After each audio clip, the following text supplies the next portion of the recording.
Olá, amados irmãos e irmãs, sejam todos bem-vindos a este nosso quadro Quaresma Viva, uma jornada espiritual. E assim damos continuidade ao nosso tempo quaresmal e também assim neste tempo propício para nós caminharmos com Cristo ainda mais de perto e assim buscando cada vez mais a santidade em nossa vida. Iniciemos com a nossa oração. Em nome do Pai, do Filho e do Espírito Santo. Amém. Ave Maria, cheia de graça, o Senhor é convosco, bendita sois vós entre as mulheres, e bendito é o fruto do vosso ventre, Jesus. Santa Maria, Mãe de Deus, rogai por nós, pecadores, agora e na hora de nossa morte. Amém. Nossa Senhora das Dores, rogai por nós. Permanecemos reunidos em nome do Pai, do Filho e do Espírito Santo. Amém. E assim, amados irmãos e irmãs, hoje, nesta sexta-feira, dia de nós também colocarmos diante de nós Jesus crucificado e assim meditarmos também na sua paixão, morte por cada um de nós, morte no madeiro da cruz. Então hoje é dia de nós crescermos nesta intimidade com Cristo na cruz. Muitos e muitos santos sempre traziam consigo a cruz em suas mãos, para sempre lembrar e relembrar daquilo que Jesus fez por si, dando a sua vida no madeiro da cruz. Então nós também devemos sempre lembrar e relembrar deste mistério por cada um de nós, mistério da paixão redentora de Jesus na cruz. Os santos tinham essa piedade, o qual eles sempre nas sextas-feiras lembravam e relembravam sempre, olhando, meditando diante de um crucifixo, eles também sempre meditavam sobre a paixão de Jesus. E ainda muito mais nesse tempo quaresmal, é tempo também de nós aprofundarmos nesta nossa intimidade com Cristo crucificado, sempre lembrar da paixão de Jesus na sexta-feira. E hoje trago para nós a nossa meditação, o Evangelho de hoje. O Senhor esteja convosco, Ele está no meio de nós. Proclamação do Evangelho de Jesus Cristo segundo Mateus. Glória a vós, Senhor. Naquele tempo, dirigindo-se Jesus aos chefes dos sacerdotes e os anciãos do povo, disse-lhes: Escutai esta outra parábola. Certo proprietário plantou uma vinha, pôs uma cerca em volta, fez nela um largar para esmagar as uvas e construiu uma torre de guarda. Depois arrendou a vinhateiros e viajou para o estrangeiro. Quando chegou o tempo da colheita, o proprietário mandou seus empregados aos vinhateiros para receber seus frutos. Os vinhateiros, porém, agarraram os empregados, espancaram a um, mataram a outro e ao terceiro apedrejaram. O proprietário mandou de novo outros empregados, em maior número dos que os primeiros, mas eles mataram da mesma forma. Finalmente, o proprietário enviou-lhes o seu filho, pensando: ao meu filho eles vão respeitar. Os vinhateiros, porém, ao verem o filho, disseram entre si: Este é o herdeiro. Vinde, vamos matá-lo e tomar posse da sua herança. Então agarraram o filho, jogaram-no para fora da vinha e o mataram. Pois bem, quando o dono da vinha voltar, o que fará com esses vinhateiros?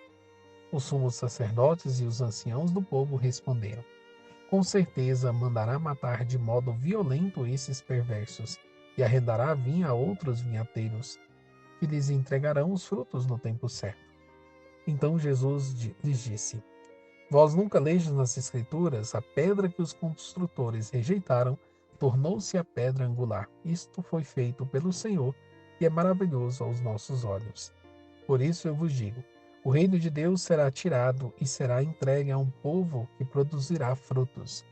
Os sumos sacerdotes e os fariseus ouviram as parábolas de Jesus e compreenderam que estava falando deles. Procurando prendê-lo, mas ficaram com medo das multidões, pois eles consideravam Jesus um profeta. Palavra da salvação. Glória a vós, Senhor. Amados irmãos e irmãs, então no evangelho que nós acabamos de escutar, nós temos aqui diante de nós Jesus falando justamente do Filho, que é aquele que estava prometido, o Messias, o enviado, ele que é o Filho de Deus, que deveria vir ao mundo.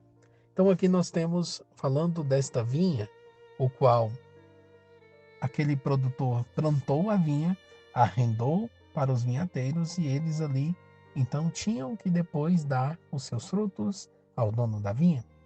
E ele manda então alguns empregados irem até aqueles que estavam ali cuidando da vinha e justamente eles fizeram algo de errado, ou seja, não escutaram os empregados.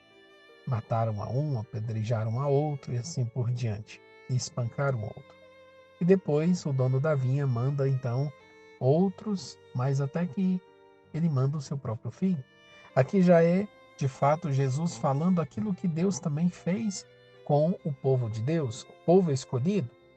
Deus que manda os profetas, aqueles que estão trabalhando na vinha, para que possa também mostrar ao povo de Deus: olha, convertei-vos, mude de vida. E assim, muitos dos profetas foram aqueles que também foram espancados, mataram, perseguiram, porque muitos não queriam ouvir aquilo que os profetas traziam, porque muitas vezes as palavras dos profetas eram também palavras de arrependimento, de conversão, e muitas vezes mostravam os erros e os pecados. E muitos não queriam ouvir aquilo que os profetas pregavam. E aqui Jesus está dizendo justamente essa parábola num contexto dos chefes das sinagogas, dos chefes das leis, de alguns que estavam ali à frente das realidades do templo. Então, ao mesmo tempo, é aqui dizendo: olha, Deus sempre mandou profetas, sacerdotes, para mostrar ao povo de Deus o caminho, mas muitos não queriam ouvi-lo. E assim como também os profetas, muitos não quiseram escutar os profetas. E assim como na vinha, ali o proprietário da vinha manda o seu próprio filho. E o que eles fizeram com o filho? Mataram, espancaram. E assim também Deus fez. Deus manda também o seu próprio filho para colher os frutos. Nós que estamos neste mundo, nós estamos como que na vinha do Senhor, e Deus também pede de cada um de nós frutos, frutos benditos, frutos de salvação. E aqui, nós que muitas vezes podemos rejeitar, aqueles que também Deus envia até nós para trazer também palavras do reino, palavras de conversão, e assim como aquele povo também recusavam escutar, seja os profetas, seja os anciãos, os sacerdotes, alguns que também eram enviados por Deus e muitas vezes queriam escutar a si próprio e por isso rejeitaram aqueles que foram enviados por Deus. E depois Deus envia o seu próprio filho Jesus. E o que que eles fizeram com Jesus? Jesus já está aqui predizendo, ou seja, já falando daquilo que vai acontecer com ele mesmo, que será morto e sepultado. Que assim como o filho do dono da vinha foi morto, espancado e jogado ali, assim também ele estava falando: meu pai que me enviou, eu vim do pai, quem me enviou foi o pai. Mas ao mesmo tempo, o que que aqueles que deveriam escutar o filho faz? Espancam e o matam. E por isso mais adiante, aqui nós vamos escutar aquilo que o pai pode fazer. Então ele vai tirar ali daqueles que de fato eram a vinha, vai tirar e entregar para outros, para que outros possam dar frutos. Aqui, ao mesmo tempo, Jesus dizendo: olha, porque primeiro, quem era o povo escolhido? O povo escolhido, o povo de Deus para o Messias, era Jesus. E o povo escolhido para Jesus era quem? O povo judeu. Então, diante desta realidade, o povo escolhido era o povo judeu, o qual Jesus veio primeiramente para esse povo. Mas, ao mesmo tempo, eles não ouviram. E por isso que Jesus depois diz justamente isso. A pedra que os pedreiros rejeitaram tornou-se agora a pedra angular.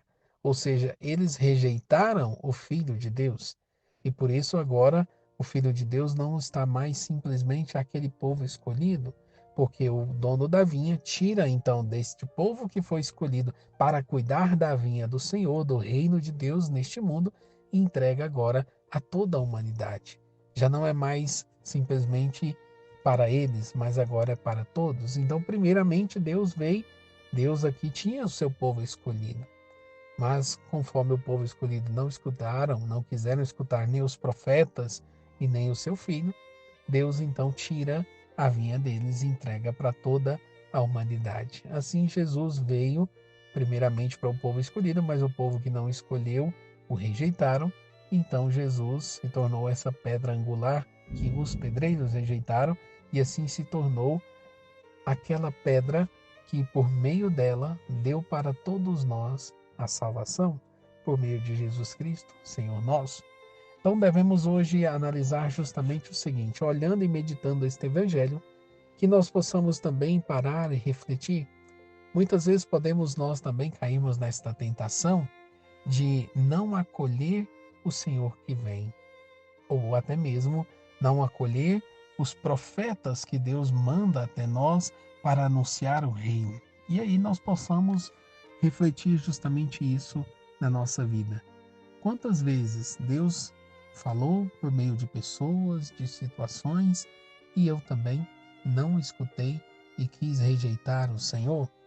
Então, que nós possamos hoje, olhando para esta parábola, refletir também no nosso coração, que nós não rejeitemos aquilo que Deus pede de nós, frutos de conversão, frutos de amor para com nosso Senhor, frutos de santidade.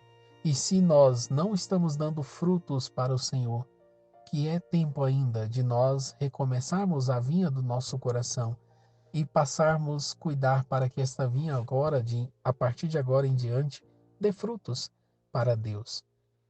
Assim, nós hoje podemos também analisarmos e assim entendermos justamente olhando para a cruz. Qual foi o fruto da árvore da cruz? Foi o fruto bendito que estava no ventre de Maria, Jesus Cristo. Este fruto que deu para nós nesta árvore da vida, porque a cruz se tornou então instrumento de vida. Era instrumento de morte, mas Jesus, por meio da sua paixão, morte e ressurreição, ele fez com que esse instrumento de morte, essa árvore, gerasse a vida. Vida por meio de Cristo. Então, o fruto da cruz é o próprio Jesus Cristo, o fruto da vida. Que nós possamos também hoje meditarmos, olhando para a cruz e ver que ele trouxe para nós o fruto da salvação, fruto da santidade.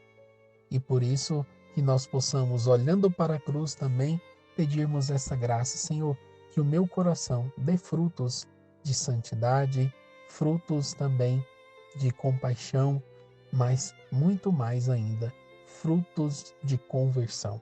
Por isso que o nosso propósito do dia de hoje seria nós olharmos para a cruz de Cristo e, meditando na sua paixão, rezar e pedir: Jesus, que eu dá, Jesus, que eu dê frutos de conversão para ti e que o maior fruto seja o meu próprio coração.